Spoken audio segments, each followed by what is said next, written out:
Halo teman-teman, selamat sore. Assalamualaikum warahmatullahi wabarakatuh. Kita berjumpa lagi di obrolan jelang maghrib di sore hari ini. Kalau kemarin kita ngobrol-ngobrol, ini ngobrol santai sambil ngopi. Tadi sudah disiapkan juga makan yang enak dari Bung Dani.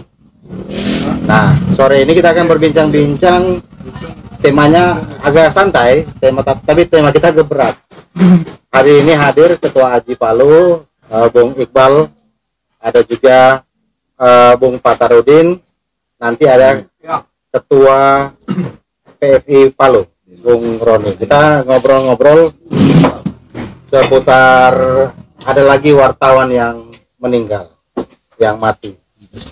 Nah, ini menjadi tema yang menurut saya menarik untuk dibahas karena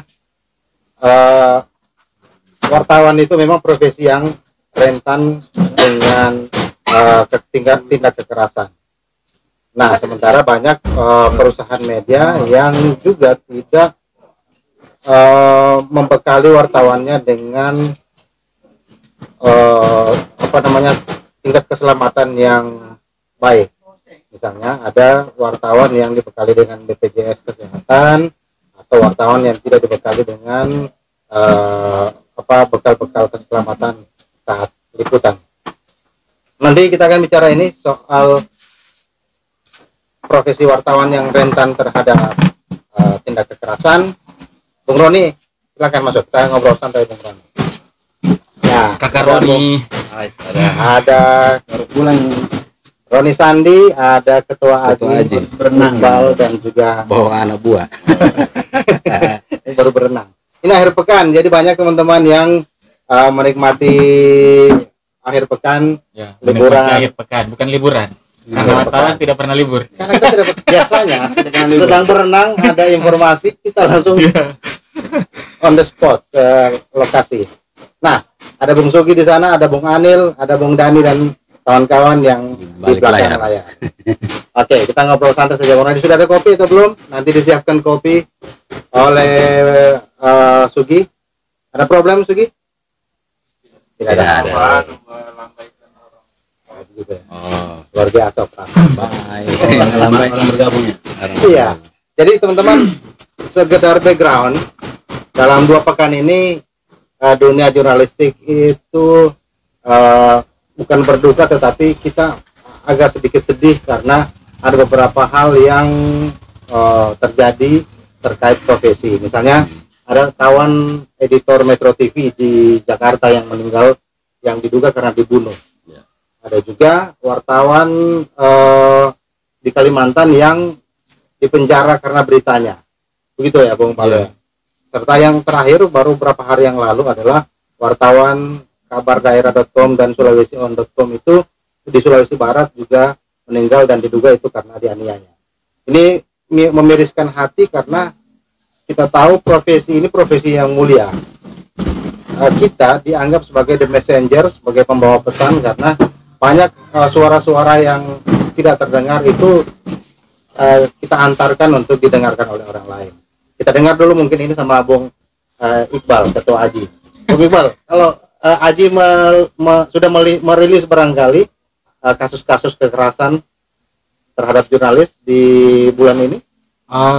Bulan ini kita belum karena memang kita masih terus yang pastinya bahwa semua kasus-kasus mulai dari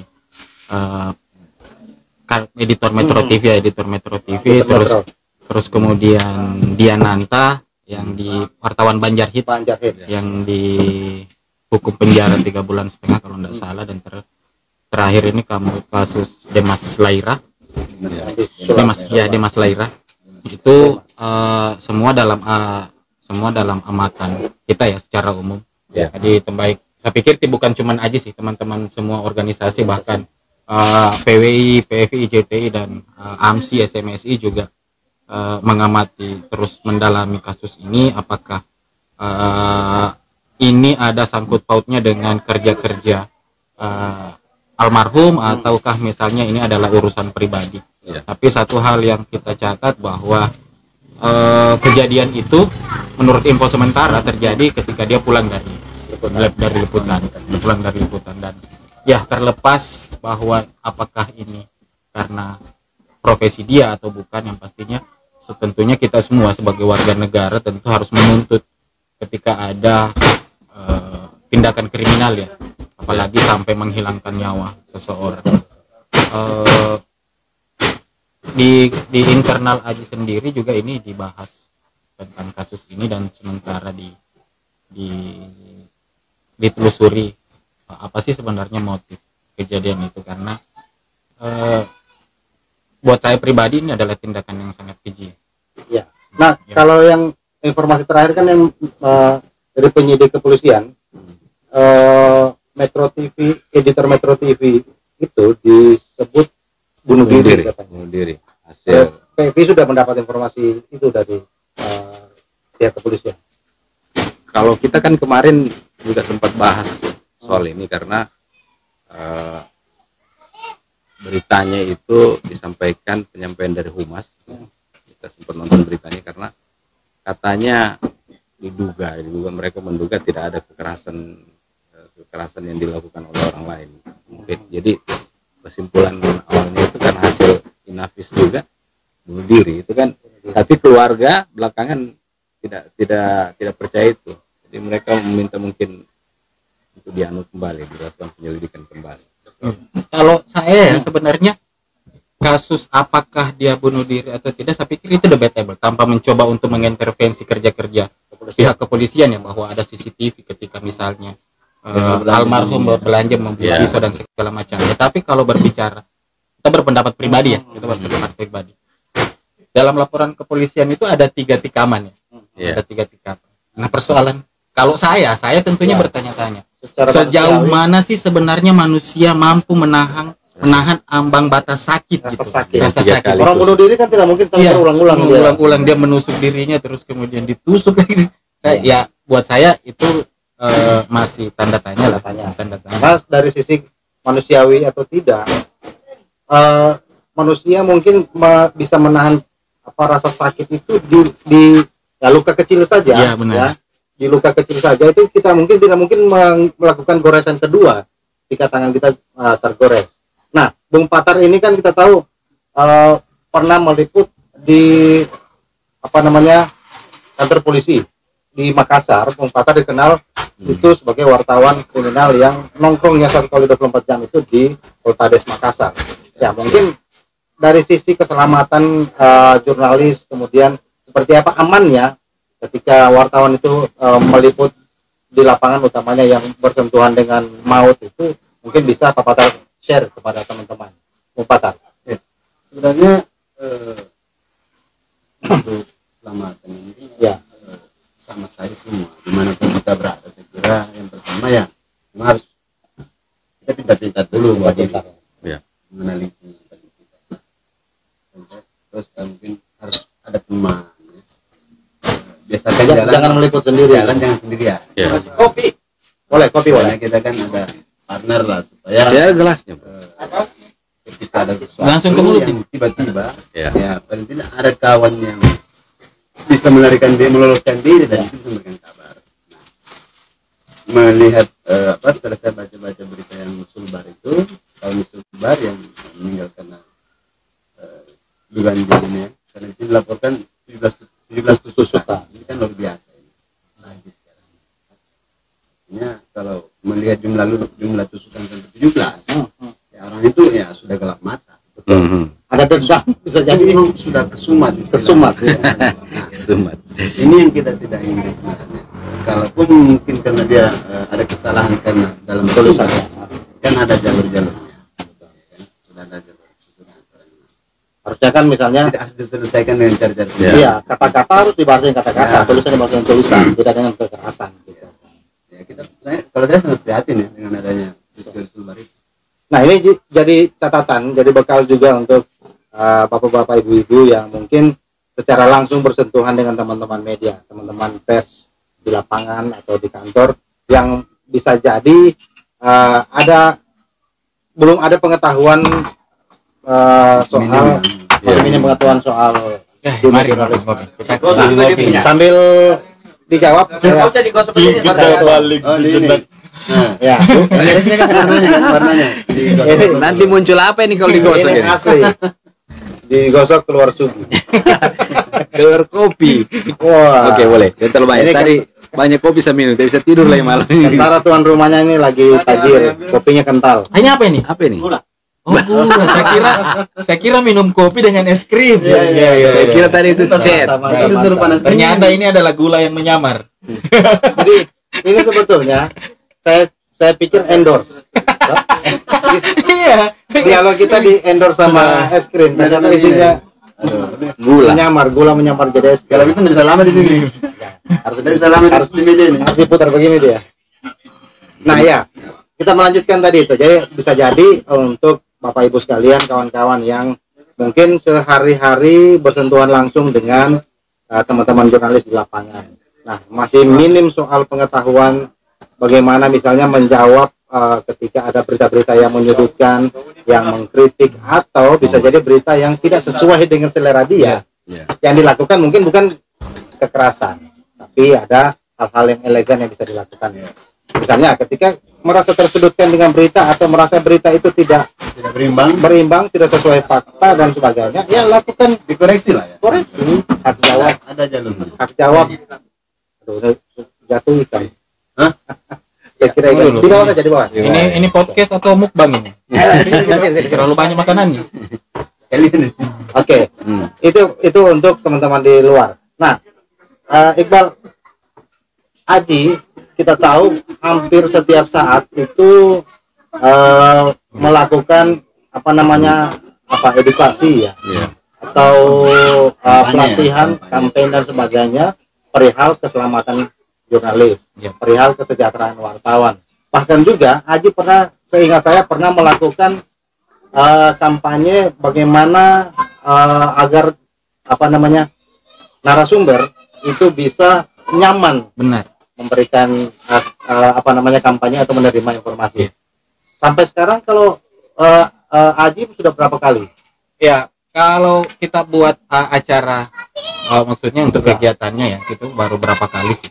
Tapi memang bahwa campaign untuk jadi Aji sebenarnya selain melakukan campaign agar wartawan semakin profesional dalam bekerja, Aji juga melakukan campaign kepada pihak-pihak yang selama ini menjadi narasumber gitu.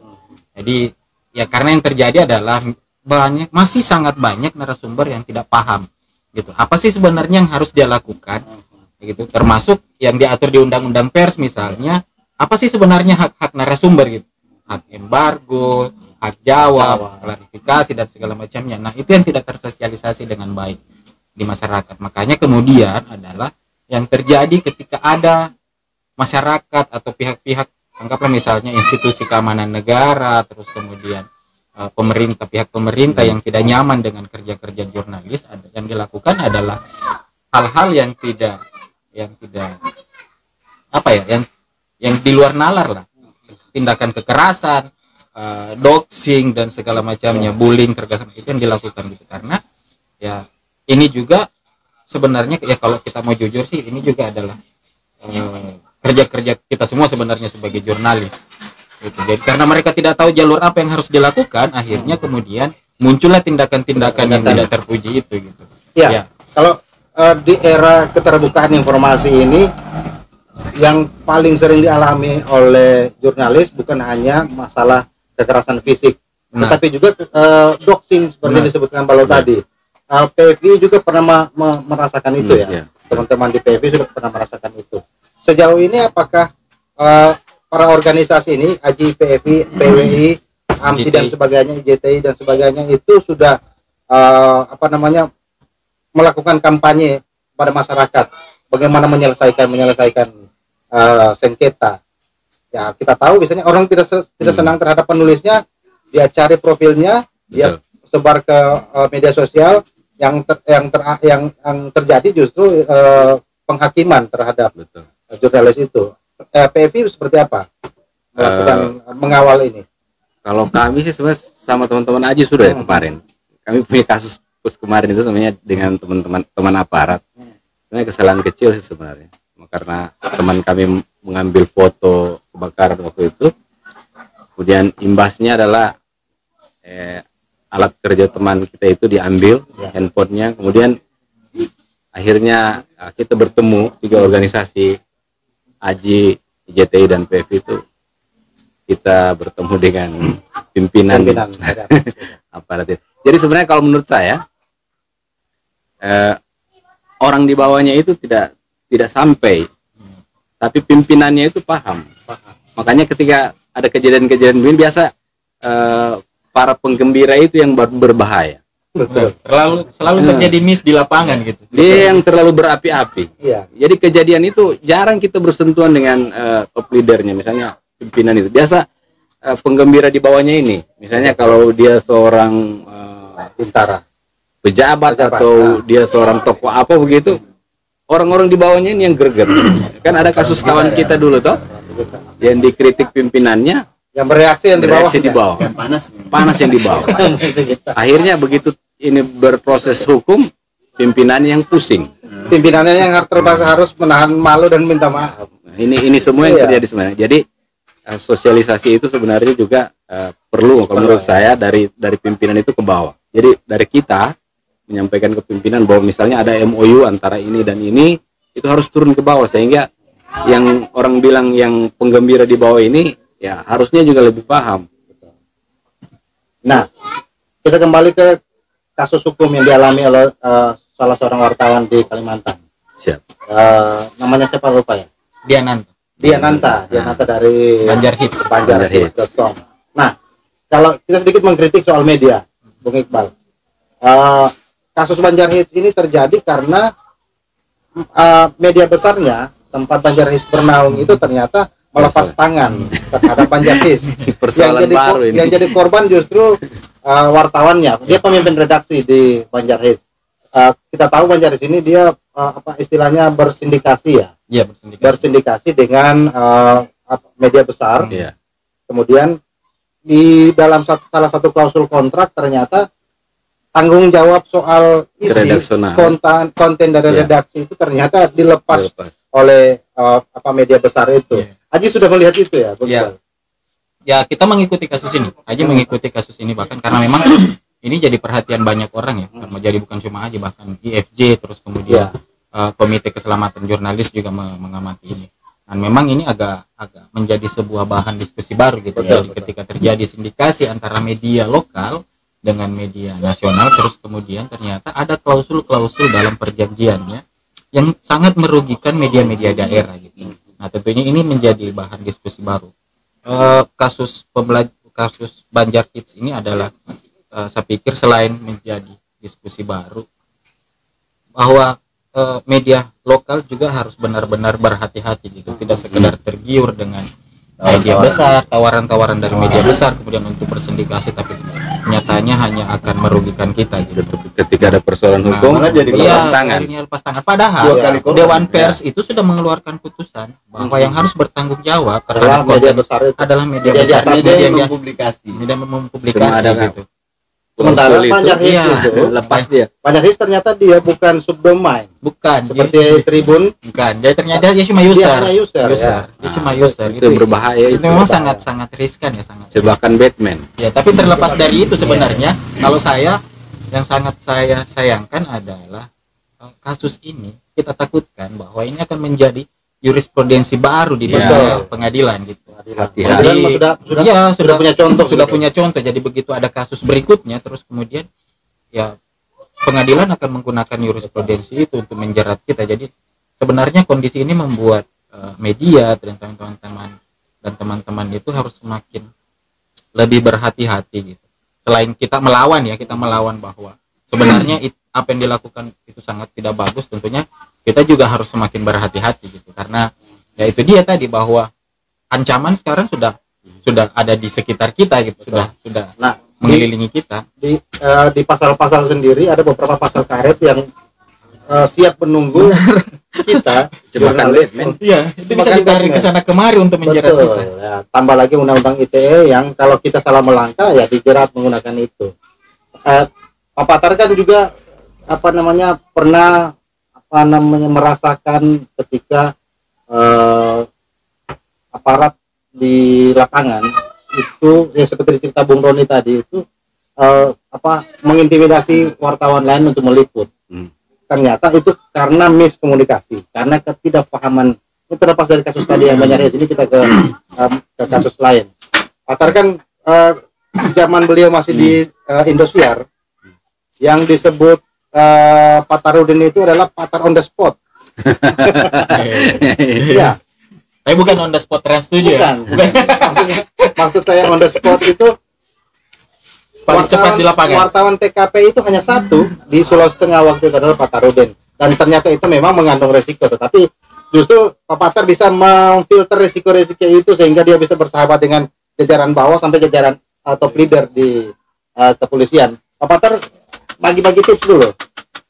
Kalau ada misalnya sebenarnya sederhana saja. Kalau ada nenek punya apa bagi-bagi. Kita banyak komunikasi saja. Iya. Kita luas saja lah dengan orang. Karena walaupun mungkin yang di lapangan kita ketemu ya dia bertugas. Jadi kita harus paham juga bahwa dia bertugas. Iya. Ketika ada sesuatu ya kita harus komunikasikan saja. Karena mereka kan menjalankan perintah, kita juga menjalankan perintah. tugas. Sama. Jadi harus komunikasinya harus bagus. Iya, betul. Jadi saya pun sebenarnya kalau dalam hal meliput sering juga mendapat begitu. Tapi saya anggap saja itu sebagai karena kalau kita yang jurnalis televisi pasti paham soal Patarudin gitu kan. Iya. Kita menyebutnya beliau dulu ini adalah Patar on the spot.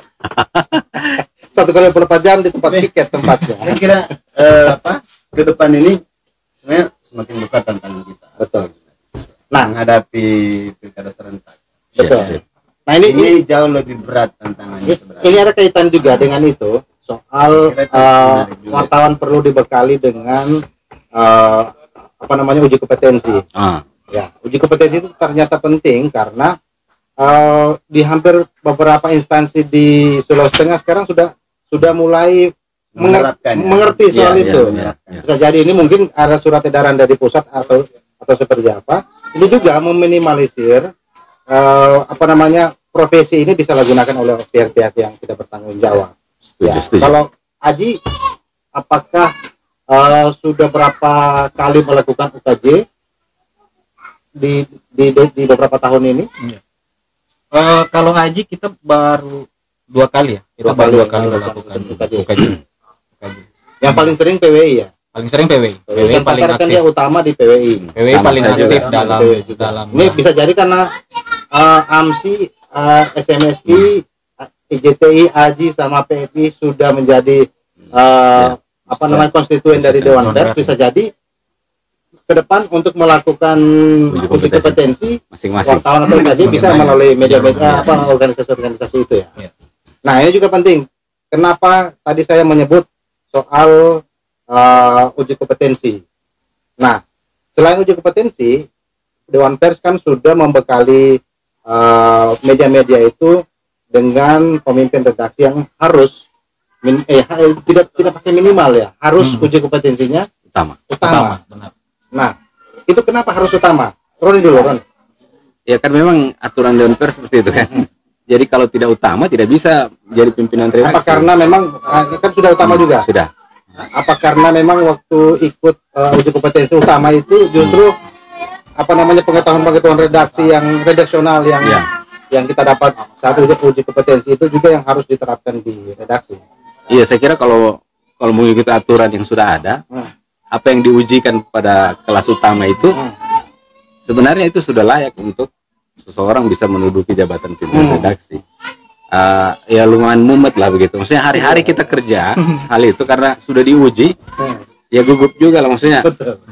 Oh begini ternyata. Sedangkan kita ujian itu kita anggap karena ini cuma kawan-kawan seprofesi, kita dari awalnya anggap biasa saja. Tapi begitu ujian ternyata bahkan kawan saya Dani ini dia uji kompetensi, dia lari dari uji kompetensi.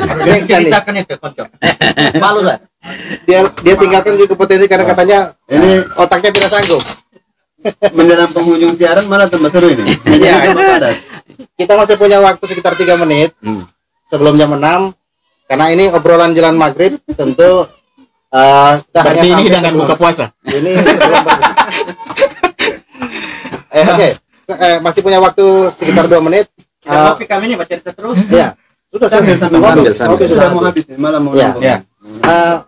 Bung Patar ini kan di kalangan jurnalis sudah senior, gitu kan. Seberapa penting uji kompetensi kalau menurut Bung Patar? Ini kalau bicara pengalaman, ya apa dari sisi pengalaman, Patar sudah lebih berpengalaman misalnya dari saya, dari Balo, dari Roni. Dari sisi jam terbang, jam terbang pekerjaan, bukan usia ini ya. Ya, kalau soal uji kompetensi sebenarnya itu kan dari sisi aturan. Jadi Ambil itu bagaimana kita juga sebagai warga negara ya, taat dengan aturan yang ada di negara ini. Sebagai negara hukum kan, bukan aturan hukum. Jadi kita harus patuh juga dengan aturan itu. Karena itu untuk mengatur, untuk kebaikan kita juga. Jadi, kalaupun ada yang masih ogah-ogah mau ini setengah-setengah mau ikut kompetensi, saya pikir mungkin sudah bolehlah berpikiran. Karena memang belum ada sih jaminan juga bahwa setelah Anda uji kompetensi langsung gaji Anda naik 5 kali lipat. Ya, Itu belum ada jaminan. tapi minimal dengan uji kompetensi Ya. kita lebih paham profesi kita. Ya. Oke. Secara negara mengakui. Ya. Artinya tidak gampangan gitu. Ya, Kan orang sekarang kalau mau jadi wartawan sudah cetak kartu pers. Nah, jadi Sementara sementara kita wartawan yang paham. bagaimana ini?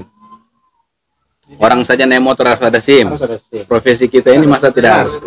Ya, usaha itu. sederhana sekali. Yang lebih Perumpamaan yang sangat sederhana. Yang lebih sederhana malah sekarang ini para buruh bangunan itu sekarang harus sudah disertifikasi. Ah, masa wartawan tidak? Masa kita kalah Kalau sama kalau saya simpel saja sih sebenarnya. Kalau kita berbicara masalah UKJ, UKW, sertifikasi ataupun peningkatan kapasitas lainnya, ibaratnya begini loh. Kita ini adalah orang yang sedang mau berperang dan tidak punya lagi akses untuk mundur gitu. Ya. Ya, sebutlah bahwa kita menjadi jurnalis itu karena terjerumus misalnya Iya. dan tidak ada lagi jalan untuk pulang gitu. kembali. Jadi Ya. satu-satunya cara yang dilakukan itu adalah mengasah senjata gitu. Mengasah senjata. Gitu. Jadi kita harus maju, tapi kalau kita menganggap bahwa kita tidak bisa mundur dan dipaksa untuk terus Ya, maju, senjata kita harus siap diperbaiki. gitu. Nah, UKJ, UKW, peningkatan kapasitas itu adalah cara untuk menajamkan senjata kita. Saya pikir itu saja sih analoginya. Selain bahwa yang disampaikan Pak Pater tadi bahwa ini adalah aturan yang harus kita patuhi. Saya kira itu saya. Cocok. Ya. Kira semua masuk. Sekarang sudah jam 6. Kita sapa dulu tuh teman-teman kita yang sudah menyaksikan di Facebook. Ada para senior ini. Aduh, dinonton senior ini. Nah, nanti senior akan dihadirkan sini. Ada mantan ketua Ya, Haji. Bung Amran. Siap. Hormat. Kalau ada waktu bisa kita sambil ngopi. Main, ngopi-ngopi. Siapkan Ngobrol agenda. santai. Terus Halo Udin. Ada Pak Udin Salim. Ayo, pemirsa itu. Pemirsa juga dulu. Ada Pak Udin Jose. Salim. Joshua. Oh, ada Joshua. Joshua Marondo. Nanti mau duduk di sini lagi. Wah. Oke. Salam hormat untuk semua. Ada kakanda saya juga saya lihat di situ yang dari Ampana menyaksikan, luar biasa. Terkenal saya di sana. Hanya orang Ampana. Oke, terima kasih banyak sudah menyaksikan. Ini memang namanya obrolan jelang maghrib. Ojek. Jadi kita selalu mengambil prime time di jam sebelum maghrib karena kita tahu teman-teman yang lagi kembali dari rekreasi, kembali dari bekerja dan sebagainya, ya jam begini pasti sudah mulai santai. Jadi kayaknya tadi ada yang menahan untuk belum tidak mandi dulu. Jangan dulu mandi. Karena menunggu ini. Ya. Terima Besok kasih, akan ada tema yang lebih menarik lagi, tapi yang pasti teman-teman kita di studionya inipalu.com, Inipalu Podcast, dan nanti ketika dialog ini makin serius tentu Kayaknya serius sekali kita dari Iya. tadi. Padahal harusnya santai gitu Harusnya kan. santai. Tapi nanti harus ada yang lebih serius, tapi itu di channelnya inipalu.com. asal jangan pergibahan aja gitu. Jangan gibah, dosa.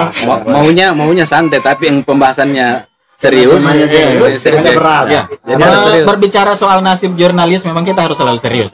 Setuju sama mereka. Itu nasib kita juga. Karena itu jurnalis itu kalau istilah teman saya Putra Yuspidar, jurnalis adalah hidup. Satu badan berarti. Ampun Putra.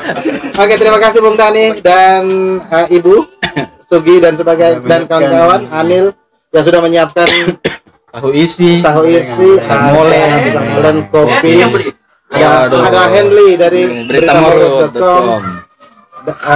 Anil dan kawan-kawan lainnya yang sudah menyiapkan Segala sesuatu. di tempat ini. Kita akan bertemu di kesempatan berikutnya dengan tema-tema yang lebih santai. Tadi harusnya santai, cuma karena berbicara soal nasib jurnalis harus lebih serius. Terima kasih Pak Lo, Ketua Haji. Terima kasih Roni Sandi, Ketua Pewarta Foto Indonesia, dan Bung Patarudin. Saya Abi Mari. Selamat sore. Wassalamualaikum warahmatullahi wabarakatuh. Siraro.